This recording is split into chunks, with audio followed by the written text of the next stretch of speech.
బాలకృష్ణ గారు ఇప్పుడు కొత్తగా యాక్ట్ చేస్తున్న మూవీ 'అఖండ 2'. అయితే బాలకృష్ణ గారు ఈ 'అఖండ 2' మూవీకి ముందు లాస్ట్ యాక్ట్ చేస్తున్న మూవీ 'డాకు మహారాజ్'. అయితే ఈ 'డాకు మహారాజ్' మూవీ ఈ మధ్య రిలీజ్ అయింది. అయితే 'డాకు మహారాజ్' మూవీ రిలీజ్ అయ్యి మంచి హిట్ అయింది. అయితే 'డాకు మహారాజ్' మూవీతో బాలకృష్ణ గారికి ఒక మంచి హిట్ వచ్చింది.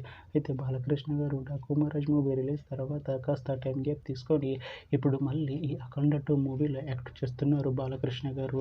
చూడాలి బాలకృష్ణ గారికి ఈ 'అఖండ 2' మూవీతో కూడా ఇంకొక మంచి హిట్ తనకి వస్తుందా లేదా అనేది మనం ఈ 'అఖండ 2' మూవీ రిలీజ్ అయ్యాక చూడాలి. అలానే ఈ 'అఖండ 2' మూవీలో పూర్ణ గారు కూడా యాక్ట్ చేస్తున్నారు. అయితే పూర్ణ గారు ఈ 'అఖండ 2' మూవీకి ముందు లాస్ట్ యాక్ట్ చేసిన మూవీ 'అఖండ'. అయితే 'అఖండ' మూవీ రిలీజ్ అయ్యి 2 ఇయర్స్ అయిపోయింది. అయితే 'అఖండ' మూవీ రిలీజ్ అయ్యి మంచి హిట్ అయింది.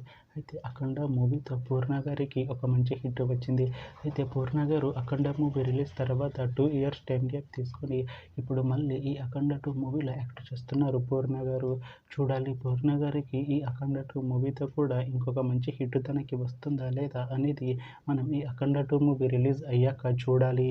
అయితే 'అఖండ 2' మూవీ టీం ఈ మధ్య ఒక చిన్న టీజర్ని విడుదల చేసింది. అయితే దానికి మంచి రెస్పాన్స్ వచ్చింది. అయితే 'అఖండ 2' మూవీ టీం ఈ మధ్య షూటింగ్ని కూడా కంప్లీట్ చేసుకున్నారు. అయితే 'అఖండ 2' మూవీ టీం మాత్రం చాలా కాన్ఫిడెంట్గా ఉన్నారు. ఈ 'అఖండ 2' మూవీ మంచి హిట్ అవుతుంది అంటున్నారు మూవీ టీం. అయితే ఈ 'అఖండ 2' మూవీని ఈ డిసెంబర్లో రిలీజ్ చేసేలా ప్లాన్ చేస్తున్నారు మూవీ టీం. చూడాలి ఈ 'అఖండ 2' మూవీ రిలీజ్ అయ్యాక మంచి హిట్ అవుతుందా లేదా అనేది మనం ఈ 'అఖండ 2' మూవీ రిలీజ్ అయ్యాక చూడాలి. Thanks for watching this video friends. మీకు ఈ వీడియో నచ్చితే ఈ వీడియోని లైక్ చేయండి. ఇంకా ఇలాంటి మూవీ అప్డేట్స్ కోసం ఈ ఛానల్ని సబ్స్క్రైబ్ చేసుకోండి.